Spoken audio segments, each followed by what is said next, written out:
जम्मू कश्मीर में भी कुछ देर गुपकार का गठबंधन ऐसा दिखता था और आज उस गुपकार के गठबंधन को अपने ही लोगों ने, नेशनल कॉन्फ्रेंस के एक बड़े नेता ने उसको स्वीकार ही नहीं किया। वो कहता है कि मैंने 3 सीटें जीती है तो 3 सीटें ही मैं लड़ूंगा, और उस आधार पर मुझे नहीं लगता है कि जम्मू कश्मीर में भी उस गठबंधन का कुछ निकलेगा।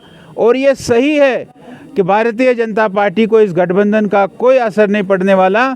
भारतीय जनता पार्टी अपने काम से, अपने मेहनत से इन 5 सीटों पर काम करेगी। समाचार मिलेगा, हमको भी समाचार मिलेगा। ये तो ठीक बात आपने कही है। भारतीय जनता पार्टी ने पूरे जम्मू कश्मीर में चुनाव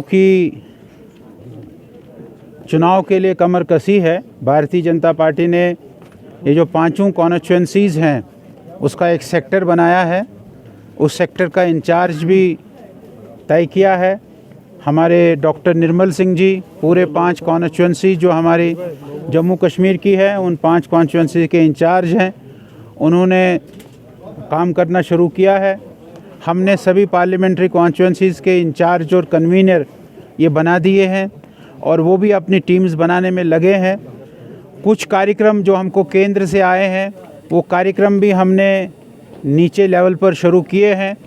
30 तारीख को हम सभी 5 कॉन्स्टिट्यूएंसीज़ में अपने ऑफिसेज़ खोलेंगे।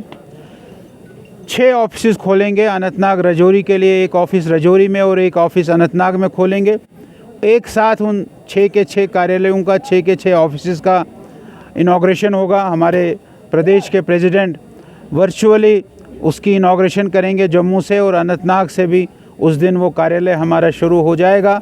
भारतीय जनता पार्टी ने 5 पार्लियामेंट्री कॉन्स्टिट्यूएंसीज़ के लिए और जम्मू कश्मीर के पार्लियामेंट्री चुनाव के लिए अपने कमर कसी है और सभी कार्यकर्ता इसके लिए तैयारी में लगे हैं।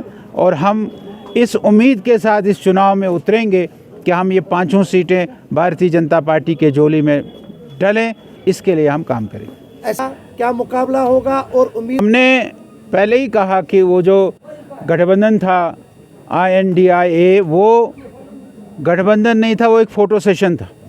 आपने देखा उस समय हमारे नेताओं ने उसके बारे में यही कहा कि एक फ़ोटो सेशन है और इनका गठबंधन हो ही नहीं सकता है। और वो आज सब दिख रहा है कि बंगाल एक तरफ हो गया है, पंजाब और दिल्ली एक तरफ हो गया है, और अब सबसे बड़ा जिसको वो कन्वीनर बनाए बैठे थे वो कन्वीनर भी आगे पीछे हो रहा है।